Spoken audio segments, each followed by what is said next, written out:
Welcome to Kitab Writing Publication. So today we are having Tanveer Khan sir with us. Firstly, I would like to congratulate you sir for having your book published with us. So how are you feeling sir? Thank you for your appreciation. ये एक बहुत अच्छा अनुभव है। मैं बहुत काफी पहले से कविताएं लिखता था, लेकिन कभी पब्लिश करने का सोचा नहीं था। और फिर दिव्या मैडम से एक बार ऐसी फेसबुक पे बात हुई तो उनके पब्लिकेशन के बारे में पता चला।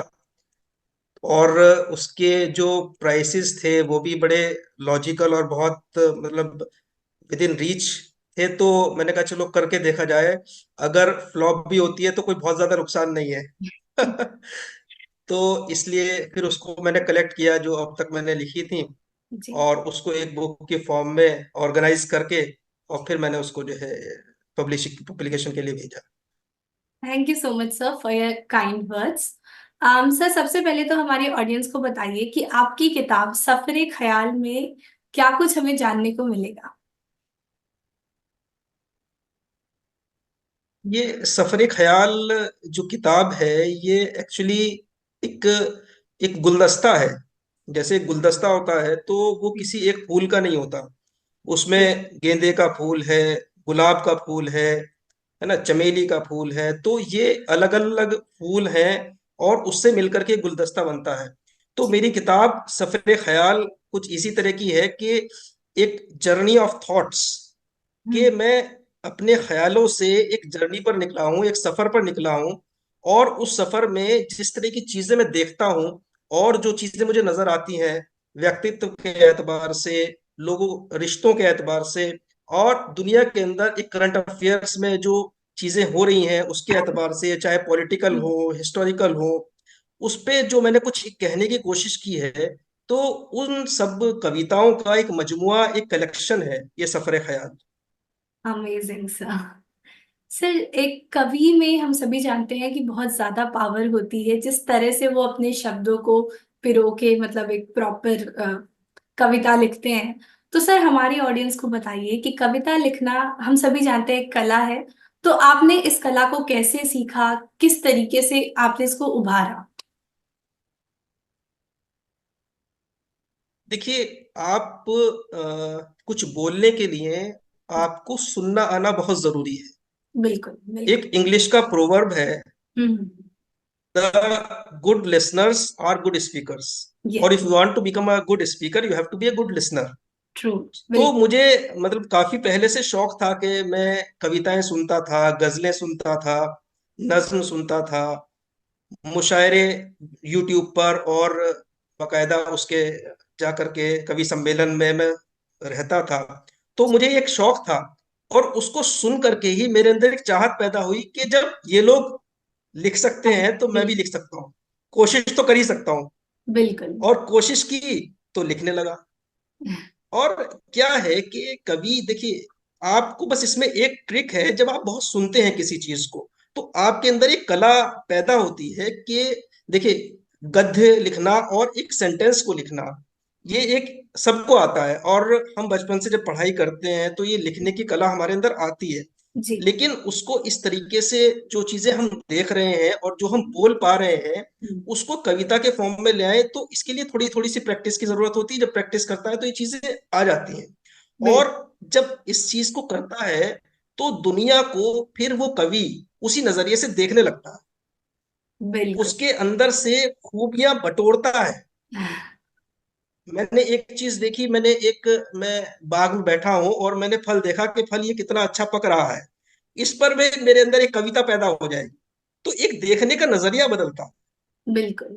तो जब उस नजरिए से देखता है तो वो चीजें दिमाग के जरिए से दिल के अंदर उतरती है, और दिल से फिर हाथ के से उतर करके कलम से कागज पे आ जाती बिल्कुल सर।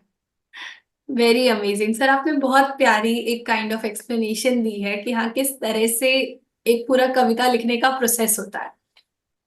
सर आपकी राइटिंग की जर्नी स्टार्ट है। कैसे हुई, किस एज पे आपने लिखना शुरू करा और क्या आपकी इंस्पिरेशन थी या मोटिवेशन थी उस टाइम मैं एक्चुअली थोड़े उर्दू कवियों को मैं ज्यादा सुनता हूँ। पे। जी। जब राहत इंदौरी साहब थे मरहूम, और अभी कुछ दिन पहले मरहूम मुनव्वर राना साहब का अभी इंतकाल हुआ, वो खुदा को प्यारे हो गए। तो ये लोग मेरी इंस्पिरेशंस थे। एक उर्दू के कवि हैं मंजर भोपाली, नवाज देवबंदी। और फिर जब ये हिंदी कविताओं में चीजें आई तो कुमार विश्वास साहब जो है इसके बड़े एक पायनियर हैं, जी जिन्होंने इस दुनिया को बदल दिया। बिल्कुल। और हर आदमी जो गाने गुनगुनाता था वो कविताएं गुनगुनाने लगा। जी तो ये मैं श्रेय जो है, एक पहले कविताएं पुरानी पीढ़ी की चीजें मानी जाती थी, हाँ तो बिल्कुल। कुमार विश्वास साहब को मैं इसका श्रेय दूंगा कि उन्होंने कविताओं को उस पुरानी पीढ़ी से निकाल करके नई पीढ़ी के अंदर पिरो दिया। बिल्कुल सर। तो ये एक इनकी सुन करके और इनसे एक हौसला मिला, और ये एक आइडियल है लोगों के लिए, किसी भी आप उसमें किसी भी लैंग्वेज की बात करें। तो सुनता रहा मैं, फिर मुझे इसी से जो है चाहत पैदा हुई कि कुछ, जैसे मैंने पहले भी बताया, कि लिखा जाए। तो सुनने का सिलसिला तो मेरा करीब 20-25 साल पुराना है। सुनता आ रहा हूं, मतलब बचपन से ही वो शौक रहा है। जब इस उम्र में पहुंचे कि भाई सुन सके और उसको समझ सके, तो वो शौक उसी वक्त से पैदा हो गया। लिखना और उसको कलम के जरिए से कागज पर उतारना, ये पिछले 3-4 साल का है, इसमें अभी ज्यादा पुराना नहीं। अच्छा। जी सर। तो सर आपके फ्री टाइम में आपको और क्या करना पसंद है अदर देन राइटिंग? एक्चुअली जिस तरीके मैं अभी जॉब में हूँ, मैंने 2011 में यूपीएससी क्वालिफाई किया और इंजीनियरिंग अमेजिंग सर्विसेज के सर। थ्रू मैं रेलवेज के अंदर आया। तो ये रेलवेज एक ऐसी ऑर्गेनाइजेशन है कि इसमें बहुत ज्यादा वक्त मिलता ही नहीं। क्या ट्रू। होता है, जब आदमी को कोई शौक होता है तो शौक, मतलब वक्त गुजारने के लिए शौक नहीं पैदा होते, शौक को पूरा करने के लिए वक्त निकाला जाता है। जी बिल्कुल। तो मेरे केस में वो नहीं है कि भाई मेरे पास में 4-5 घंटे हैं तो उसमें से मैं कुछ कविता लिख लूं या कुछ और किसी कहीं दे दूं। मेरे पास घंटे हैं ही नहीं, तो जो घंटे मिलते हैं उसमें सो लेते हैं थोड़ा सा और कुछ लिख लेते हैं। कभी रात को आंख खुल जाती है, उसमें कुछ ख्याल आ जाता है तो वो लिख लेते हैं। कभी बिल्कुल। सफर पर जाते हैं। अच्छा, इसमें मैं एक चीज बताना चाहूंगा आपको कि मैंने ये जितनी कविताएं लिखी हैं, जो इस संग्रह, जो सफर ख्याल का पार्ट है, वो अधिकतर मैंने अपनी ऑफिशियल जो जर्नीज की हैं उसके दौरान जो वक्त मिलता है, ट्रेन में आदमी चल रहा है, बस में चल रहा है, अपने व्हीकल से जा रहा है, तो उस वक्त में जो खाली वक्त होता है उसको मैंने ज्यादा इस्तेमाल करके इन चीजों को लिखा है। Amazing sir. तो वैसे अगर बात की जाए, अगर वक्त मिले तो मैं खेलने का बड़ा शौकीन हूँ, क्रिकेट का बड़ा शौक है, फुटबॉल का शौक है। टीवी देखना और ये मूवीज देखना थोड़ा कम पसंद करता हूँ। तो ये थोड़ी आउटडोर प्लेइंग का ज्यादा शौक है, और फिर ये एक लिखने का शौक है। टाइम मिले तो यही चीजें करना चाहता हूँ। Amazing sir. सर जैसे आपने बताया कि आपने यूपीएससी क्लियर किया है, जो कि एक ऑब्वियसली बहुत बड़ी बात है। तो आप बताइए कि आपकी जर्नी कैसे रही, कैसे मतलब ये थॉट आया कि हाँ यूपीएससी में जाना है, फिर किस तरह से पूरी प्रिपरेशन चली? क्योंकि बहुत सारे हमारी ऑडियंस होगी जो इस फील्ड में जाना चाहती है, या बहुत सारे ऐसे बच्चे हैं जो यूपीएससी एस्पिरेंट्स हैं जो प्रिपेयर कर रहे हैं। तो उनके लिए आप प्लीज कुछ गाइडेंस दीजिए कि कैसे वो भी क्लियर कर सकते हैं। हाँ बिल्कुल।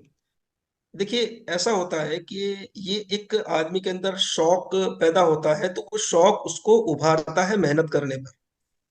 जी जब आदमी एक ठानता है कि मुझे इसको करना है, हाँ, ये बात ठीक है कि मुश्किल है, लेकिन कोई चीज नामुमकिन नहीं होती है। बिल्कुल बिल्कुल। हम चीजों को करते हैं और फिर एक आधे रास्ते पर जाकर के उसको छोड़ देते हैं। हम्म जैसे मैंने अक्सर, एक छोटी छोटी रील्स आजकल बड़ी चलती हैं फेसबुक पे और यूट्यूब्स पे, हम्म तो मैंने देखा कि एक वो हैंडपंप के जरिए से जो है पानी निकाल रहा था एक बंदा, तो वो पानी नहीं निकला, और बस क्योंकि वो उसको थोड़ा सा सेक्शंस काट करके उसके दिखाया गया तो पानी आ ही रहा था, और वो ऊपर चढ़ चुका था, लेकिन वो उसको इतना यानी हाँ उस वक्त नहीं दे पाया और छोड़ करके बीच में चला गया। तो तभी दूसरा आता है तो वो निकालता है तो पानी निकल आता है, और वो उसको ये देखता है कि अच्छा इसने पानी निकाल लिया तो मैं अब जाऊं। तो तब तक वो पूरा पानी निकाल चुका होता है और उसके अंदर वो कीड़ा और बिच्छू वो ऊपर आ चुका होता है, तो अब की बार वो चलाता है तो उससे बिच्छू निकलता है, उसको काट लेता है। तो ये किसी भी एक जो आपका मकसद है उसको पूरा करने का सबसे बड़ी चीज ये है कि आप लगे हैं तो उसके अंदर लगिए, और उसको बीच रास्ते में छोड़ना नहीं है। You have to continue. तो मैंने अपनी पढ़ाई के जमाने से ही, जब मैं इंजीनियरिंग फाइनल ईयर में था, तो उसी वक्त मेरे अंदर एक चीज ये पैदा हुई कि भी यूपीएससी क्वालिफाई किया जाए। और अच्छा, इरादा मेरा जो है वो साफ था कि इसको करना है। फिर मीनवाइल जब मैंने पहला अटेम्प्ट दिया तो उसमें क्लियर नहीं हुआ। 2010 में पहला अटेम्प्ट दिया था मैंने। हम्म, तो फिर मैंने मीनवाइल आईआईटी रुड़की में, अच्छा मैं बता दूं, इंजीनियरिंग मैंने अलीगढ़ मुस्लिम यूनिवर्सिटी से की है जी। 2010 में। तो उसी साल मैंने एग्जाम दिया था, तो उस फर्स्ट अटेम्प्ट में इंटरव्यू तक गया था और फाइनली वो नहीं हो पाया। उसके बाद में 2011 में मैंने पढ़ाई अपनी आगे शुरू कर दी थी। I went to IIT Roorkee hmm, for my masters and I was doing masters at that time. तो meanwhile after first year I have given another attempt and that was successful. Amazing. लेकिन जो पीरियड मैंने जी, engineering के दौरान पहले attempt की मेहनत में किया और उसको फिर मैंने कंटिन्यू रखा, तो that has given the fruits. बिल्कुल। अमेजिंग सर, इट वाज और रियली। दूसरी एक चीज और हाँ। मैं इस चीज कहना चाहूंगा, अब इस जब एक मौका है और हम्म, लोग अगर सुने तो उन तक बिल्कुल। ये बात पहुंचे कि कभी कभी इस तरह के इंटरव्यूज में जब आप किसी सक्सेसफुल यूपीएससी एस्पिरेंट से इंटरव्यू लेते हैं, तो वो बड़ी थोड़ी लंबी बातें कभी की जाती हैं कि साहब वो 10 घंटे पढ़ाई और 12 घंटे पढ़ाई। इस तरह का नहीं है। You have to maintain the decorum of your life. Even personal life has some decorum. So that decorum has to be maintained, and it has to be some balance should be there between your personal life and your official life or your student life and your studies. So ऐसा नहीं है, even if you study for 4.5 hours or बिल्कुल। 5 hours, that will be absolutely sufficient for clearing the UPSC exam. Amazing sir, great, it was really much needed, I would say. जी। Sir, आपकी Yes, yes. Life तो obviously काफी सारी चीजें हमें आज interesting जानने को मिली हैं। सर, आप बताइए कि आपका बचपन किस तरह का रहा, आपकी कोई ऐसी मेमोरी जिसको आप भूल नहीं पाए, या जिसमें आपने सब कुछ कुछ सीखा है जो आपको बिल्कुल अभी तक याद है, ऐसी कोई भी मेमोरी। मेमोरी ये है कि मैं स्टूडेंट लाइफ से ही थोड़ा सा पढ़ाई में ठीक था। मैं ये नहीं कहूँगा कि बहुत ज्यादा ब्रिलियंट है। हम्म, और इस तरह की चीजें जैसे डिबेट कॉम्पिटिशन्स होते हैं या ऐसे राइटिंग कॉम्पिटिशन्स होते हैं, इस तरह के जो कॉम्पिटिशन स्कूल लेवल पे ऑर्गेनाइज किए जाते हैं, हम्म, तो अक्सर जो लोग पढ़ाई में थोड़ा सा ठीक होते हैं वो इनको अवॉइड करते हैं। लेकिन मतलब मैंने अवॉइड नहीं किया इन सब चीजों को। और मैं ये आप कहना चाहूंगा कि कभी मैं ना नहीं कह पाया। फॉर एग्जाम्पल, अक्सर ये होता था कि किसी कॉलेज के अंदर कोई कंपटीशन हो रहा है, तो हमारी वो टीचर्स आती थी और वो कहती थी कि भाई you have to participate in this debate competition. So I was not able to say them no के ma'am, my exams are coming, or after 1 month or 2 month there will be my exam or final exams hai.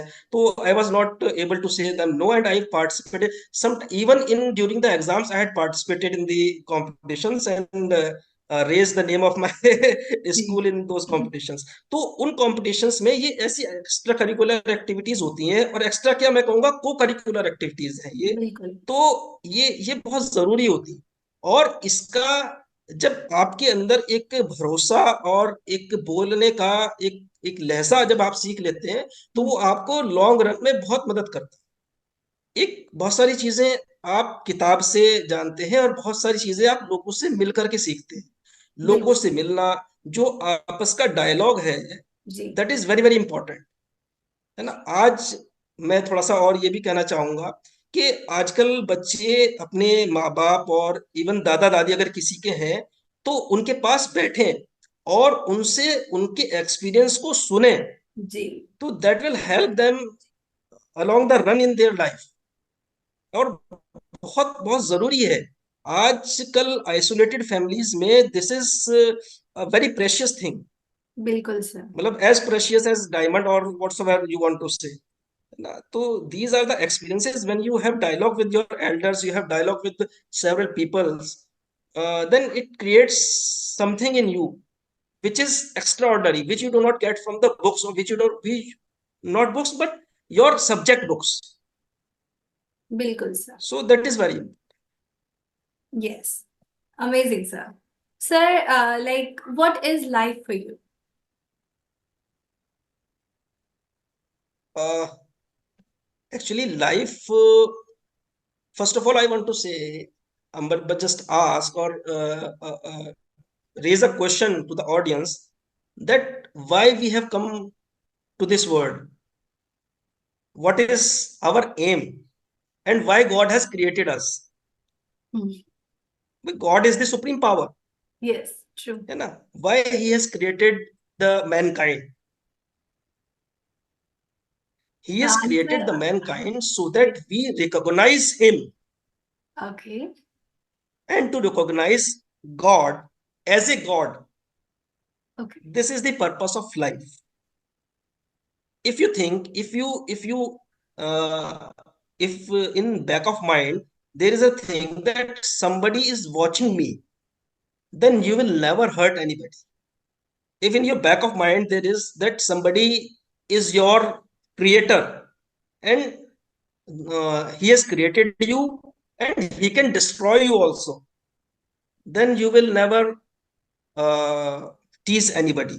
You will love mankind, you will love people, and you will spread love, you will spread goodness, as Divya ma'am says, जी. spread goodness, spread happiness. So this is the aim aim of our life, and aim of the God to create us. So life is to help others. Help if you can, and if you cannot help anybody, then prevent yourself making trouble to them. जी sir. Sir do you have any dream in your life जो आप fulfil करना चाहते हैं या फिर already कर चुके हैं? मेरा एक ड्रीम है एक्चुअली, जैसे मैंने अभी पहले बताया कि मैं ऑल इंडिया सर्विसेज में हूँ अभी, रेलवेज जी. में। तो मेरा एक ड्रीम ये है कि मैं अपने पेरेंट्स के साथ रह करके इस जॉब को करना चाहता हूँ। ओके. तो ये मेरा था ड्रीम, अभी तक फुलफिल नहीं हुआ। और ये मैं चाहता हूँ कि एक ऐसी हो कि मेरी फैमिली है, my wife, my childrens, and me, and my parents, my brother and his family. तो I want to have a close family, and a big family, and with that family I want to work, because since I have joined in 2011, I am always outside from my home. So I want to be at my home and do the job there, and by so that is my aim, और that is मेरी एक ख्वाहिश है। और पता नहीं पूरी होगी या नहीं होगी, हो सकता है, बहुत एम्बिशियस ख्वाहिश है। नहीं सर, हम सभी दुआ करेंगे कि जल्दी से जल्दी ये पूरी हो जाए. जी सर. ओके. सो सो सर, अगर आपको एक मौका मिले कि टेड टॉक में बोलने का, तो वो कौन सा टॉपिक होगा जिस पे आप बात करना चाहेंगे? मैं बात करना चाहूंगा, अ, जो आज सबसे बड़ी चीज है। मैं एक शेर आपको सुनाता हूँ, 2 लाइन का शेर है। सभी धर्म कहते हैं, सभी धर्म कहते हैं प्यार ही इबादत है। सभी धर्म कहते हैं प्यार ही इबादत है, फिर ये मुल्क मेरा क्यों खून में नहाया। तो अगर मुझे कभी कुछ बात करने का मौका मिले तो मैं ह्यूमैनिटी पे बात करना चाहूंगा, मैं आपसी मेल जोल पर बात करना चाहूंगा, आपसी मोहब्बत पे बात करना चाहूंगा, और इस भी चीज पे बात करना चाहूंगा कि वो कौन सी चीजें हैं जो हमें एक दूसरे से नफरत करना सिखा रही हैं। बिल्कुल. हमें एक दूसरे से नफरत नहीं करनी, हमें एक दूसरे से मोहब्बत करनी है। हमें एक दूसरे के लिए उसकी टांग नहीं खींचनी है, हमें एक दूसरे का सहारा बनना है। मैं एक छोटी सी आपको वो बताता हूँ, एक छोटी सी स्टोरी कह लें कि एक एक आदमी था, वो समंदर के किनारे पर बैठा हुआ एक अपने एक जार के अंदर क्रैब्स को कलेक्ट कर रहा था, केकड़े कलेक्ट कर रहा था। जी. जी. तो वो एक केकड़ा उठाता था और उस जार के अंदर डाल देता था, फिर दूसरा केकड़ा उठाता था और जार के अंदर डाल देता था, और जार का जब एक केकड़ा उठा करके डालता था, तो दूसरा केकड़ा पकड़ने का टाइम में जो ड्यूरेशन है उसमें जार को, उसकी लिड को बंद नहीं करता। तो एक दूसरा आदमी थोड़ी सी दूर बैठ करके उसको बहुत देर से देख रहा था, तो वो उसके पास आया और उससे कहा कि भाई आप ये केकड़े इसके अंदर डालते हो और इसकी लिड को, इसके ढक्कन को बंद नहीं करते हो, तो ये तो निकल जाएगा। तो कहने लगे तुम बैठ करके देखो, और मैं आपको बता रहा हूं ये केकड़े कभी बाहर नहीं निकलेंगे। तो उसको बड़ा ताज्जुब हुआ कि ऐसा कैसे होगा। तो हाँ। कहने लगा आप बैठ करके देखिए। तो वो एक एक केकड़े को डाल रहा था उसके अंदर से, तो जो केकड़ा जाता था, और जब दूसरा केकड़ा आता था तो पहले वाला केकड़ा उसकी टांग, वो निकलने की कोशिश करता था, तो टांग पकड़ करके पीछे खींच देता। तो आज हम लेग पुलिंग्स के अंदर ज्यादा लगे हुए हैं, बजाय इसके कि हम खुद आगे बढ़ने की कोशिश करें। हम आगे बढ़ने की कोशिश नहीं करते, हम दूसरे को पीछे करने की कोशिश करते हैं। Yes. हम रिलेटिव आगे बढ़ने में विश्वास रखते हैं। हमें रिलेटिव आगे नहीं बढ़ना है, हमें खुद आगे बढ़ना है। हमारे साथ साथ अगर दूसरा भी आगे बढ़ रहा है तो कोई बात नहीं। तो ये रिलेटिविटी में हम जी रहे हैं कि मैं तब खुश होऊंगा जब मेरे साथ में खड़ा हुआ आदमी वो दुख में होगा, तो मेरी खुशी है। बिल्कुल। है ना? तो ये नहीं, मैं खुश होऊंगा, मैं अपने लिए खुश होऊंगा। और इससे आगे बढ़कर मैं इस पे भी खुश होऊंगा कि मैं कामयाब नहीं हो पाया, लेकिन मेरा जो पड़ोसी है वो कामयाब हो गया। तो मैं एक कामयाब का पड़ोसी कहला रहा हूं, ये भी मेरे लिए खुशी की।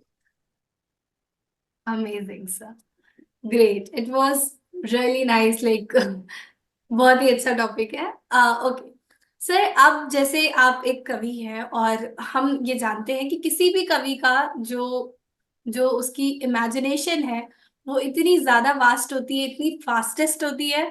तो अब हम करेंगे कुछ थॉट प्रोवोकेटिंग क्वेश्चंस, और आपको यस। उनके आंसर करने होंगे बहुत जल्दी जल्दी। ओके। ओके, सो मैं आपसे पूछती हूँ। So, number one question is, what's a question you wish people would ask when they meet you for the first time? Like जब आपसे कोई पहली बार मिलता है तो आप कौन सा क्वेश्चन है जो आप चाहते हैं कि लोग आपसे खुद पूछे?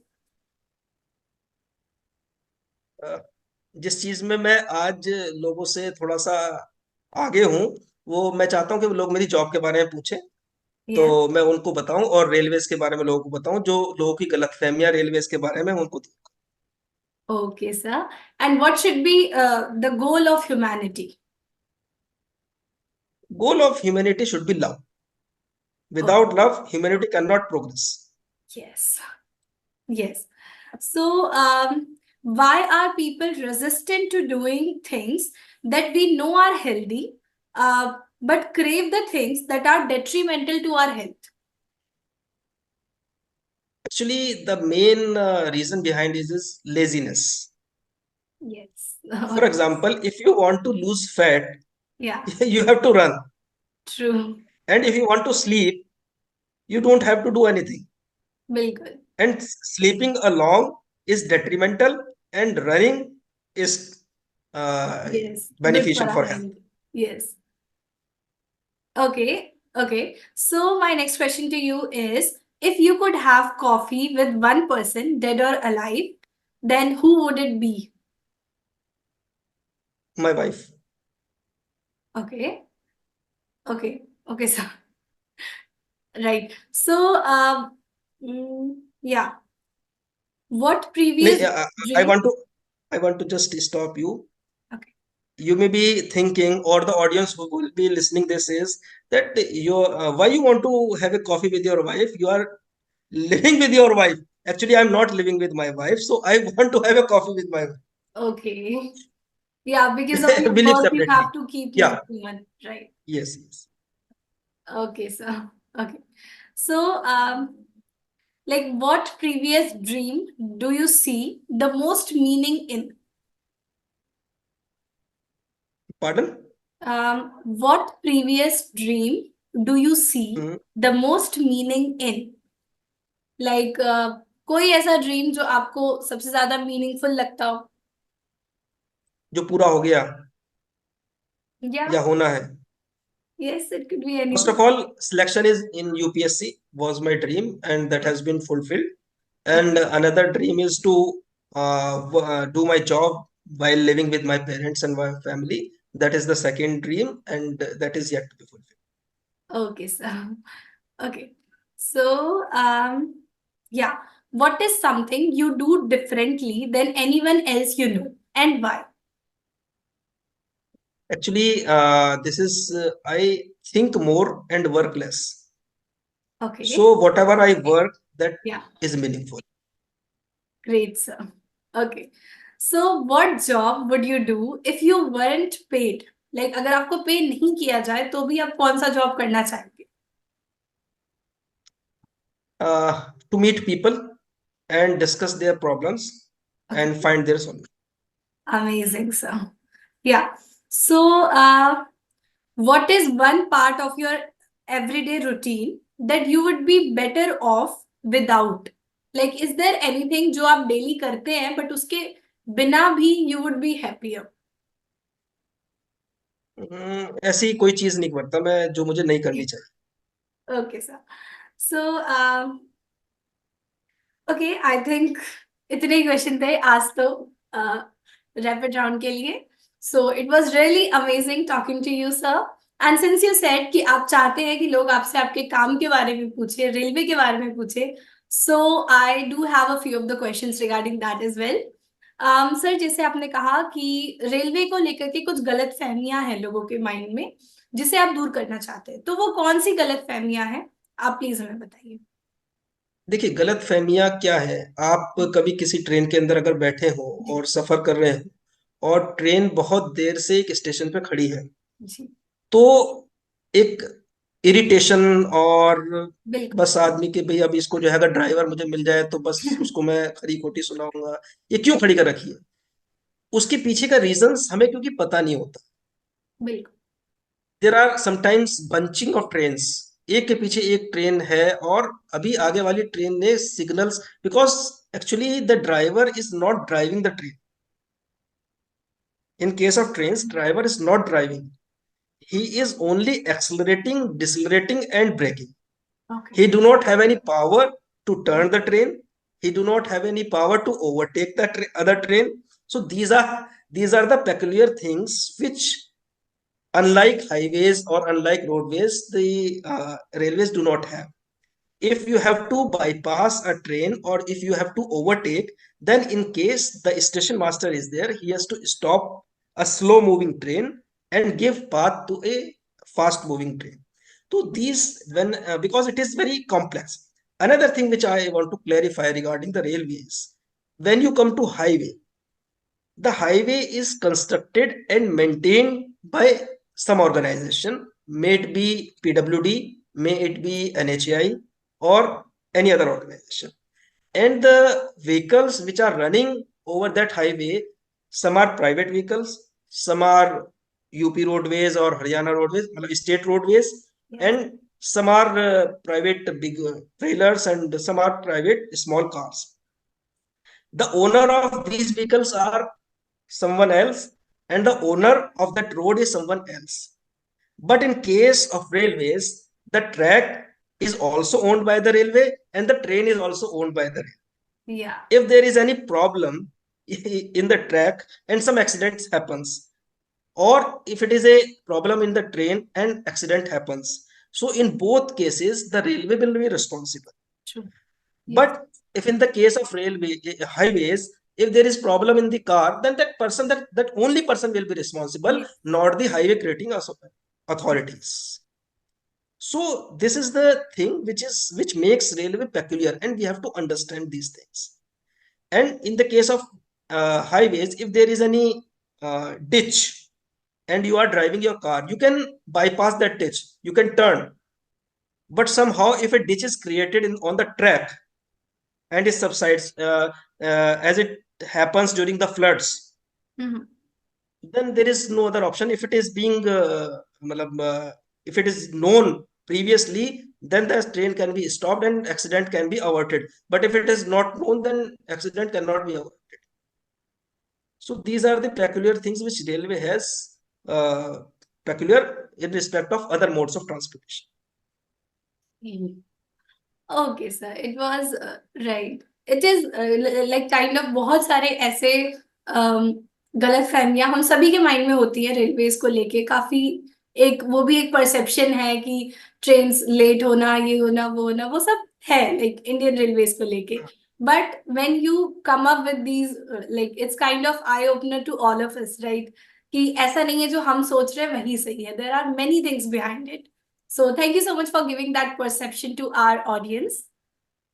So, sir, thank you so much for letting our audience know about जिस तरीके से रेलवेज वर्क करती है। तो आप कुछ और बताना चाहेंगे अबाउट जो जो मिसकंसेप्शंस हैं लोगों में रेलवेज को लेके, लाइक डिलेस हाँ एक्चुअली, या फिर अ, काफी जगह पे सैनिटेशन की भी बात आती है। तो उन सब पे आप क्या कहना चाहेंगे हमारी ऑडियंस को? नहीं सैनिटेशन तो देखिए वो मिसकंसेप्शन नहीं है, वो तो है थोड़ा सा इशू। और उसको अभी हमारे ऑनरेबल पीएम साहब का जो है वो स्वच्छता अभियान और इन सब चीजों में उसको काफी कैटर किया गया है। और अभी जो है प्रॉब्लम्स, अभी तो हम वर्ल्ड क्लास स्टेशन और वर्ल्ड क्लास ट्रेन की तरफ जो है आगे बढ़ रहे हैं। आप देखिए वंदे भारत दिन पे दिन हम लोग जो है नई नई चला रहे हैं वंदे भारत, और world class station, Amrit Bharat station scheme, ये सारी की सारी चीजें हम लोग कर रहे हैं। तो वो नहीं है बेसिकली। एक्चुअली जो मैं एक कहना चाहता हूँ, रेलवेज जो है कोई अर्निंग ऑर्गेनाइजेशन नहीं है। We are providing the facilities and services at a very subsidised rates. मतलब as compare to other mode of transportation we are very much subsidised, है ना। Actually what is the aim of railway is to connect east west north and south of the country. if we are connected, connections creates the development. And if we are connected through railways, connected to infrastructures, then overall country will develop. So this is the thing. And as you said that regarding cleanliness, we are working for it, and you will. We are observing the changes after Yes, 2014. We are बिल्कुल। observing the changes. What are they? Thank you so much, sir. Sir, now I would like to ask you, what are your future plans? Like, कोई और book आपकी upcoming आने वाली है हमारी audience के लिए, या फिर कुछ और फ्यूचर प्लान जो भी? हाँ बुक तो जरूर है। और हर न्यू ईयर पे मैंने एक बुक पब्लिश करने का एक एम अपने लिए रखा है कि amazing. At least a book in a year. I will follow that aim and let us see how much I will be able to follow it, और कितना कर सकते हैं। तो ये एक एम है।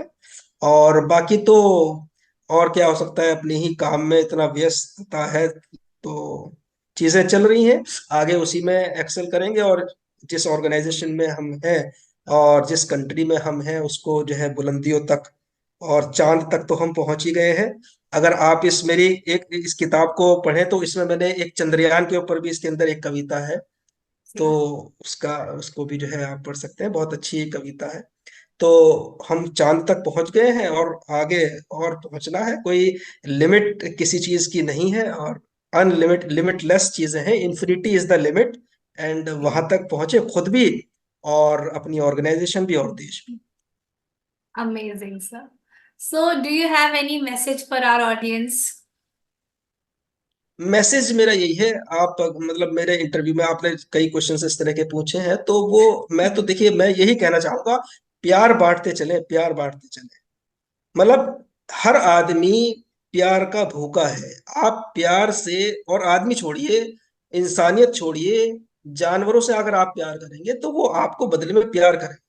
वो कुत्ता जिसको आप, गली का कुत्ता है, स्ट्रे डॉग है, और आपके दरवाजे पर आता है, आप उसको रोजाना रोटी डाल करके देखिए, आपके पैर चाटे, उसको आपसे मोहब्बत हो जाएगी। हम तो फिर भी इंसान हैं। ये ऐसा हो ही नहीं सकता कि हम किसी से प्यार से बात करें और वो हमसे नफरत। कहीं ना कहीं हमारी खुद की कमी है कि हम एक दूसरे से प्यार से बात नहीं करते, एक दूसरे से नफरतें रखते हैं। वो केकड़े वाली एक दूसरे की लेग पुलिंग करते हैं। हाँ तो जी। चीजें गंभीर और गंभीर तर होती जा रही हैं। तो उसको कहीं ना कहीं रोकने की जरूरत है, और दुनिया के अंदर प्यार को बढ़ाने की और मोहब्बत को बढ़ाने की, और इसकी कोशिश में लगना चाहिए। यही मेरा जो है, मतलब मेरी कोशिश है, मेरा एम है। और मैं यही चाहता हूं कि सब लोग इसी पे जो है चले, और इसके फायदे नजर आएंगे। मतलब ऐसा नहीं है, हम कलेक्टिवली देखिए, हम कभी खुद कामयाब हो जाएं और लोग नाकाम रहे, ये बड़ी एक ऑड सिचुएशन होती है। हम गंदगी में रह करके हीरा हीरा नहीं रहता, वो हीरो के बीच में ही हीरा नजर आता। तो अपने आसपास की अपनी कम्युनिटी और अपनी अपनी अपने देश और अपने सोसाइटी को हम बिल्कुल। एक अपलिफ्ट की जरूरत है। और सिर्फ मेरे अपलिफ्ट होने से, हम सबके अपलिफ्ट होने से देश। बिल्कुल। Thank you so much, sir, for this amazing, message that you gave to our audience.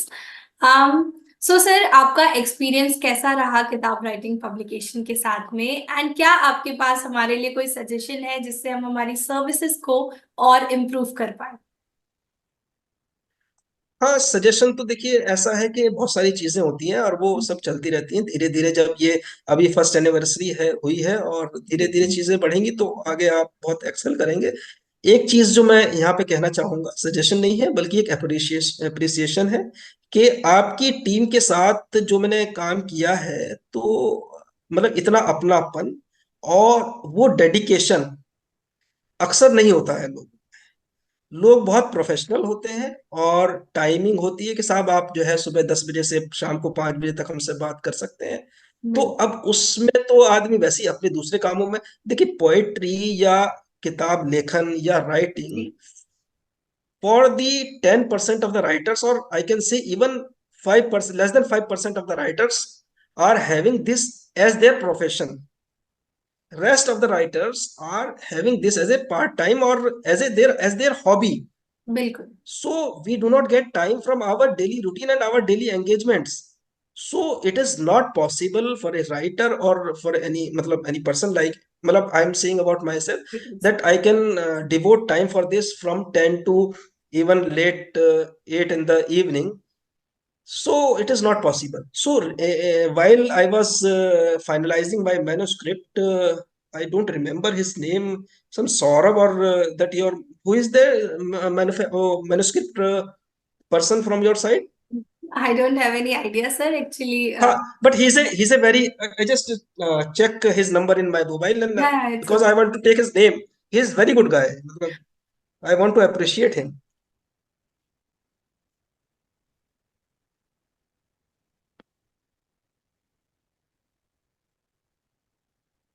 Yes, Saurabh. He's Saurabh. So while we were finalizing the manuscript, we finalized in the night. That day I was on my night duty, and during that period I got time. And in the night at 2:30, we finalized at 2:30 a.m. We finalized the manuscript. So this is the dedication of that person. Yeah. And when I asked him that at what, up to what time I can have a chat with you, so he said 24 hours. So I don't know how he is managing and the things, but he was a nice person.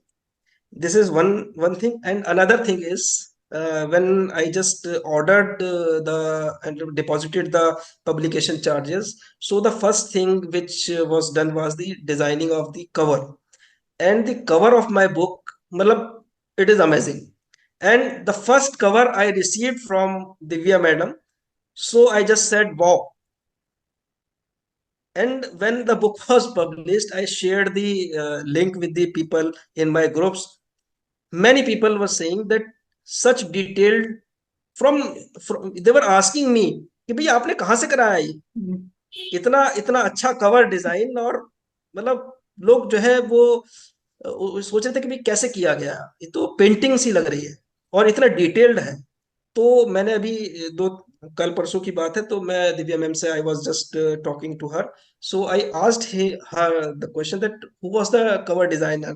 तो Shiva Joshika, Okay. so she has, I want to take her name also. So she has designed a wonderful cover for my book, and I will be matlab, more than happy to continue with kitab writing in my further in future publications.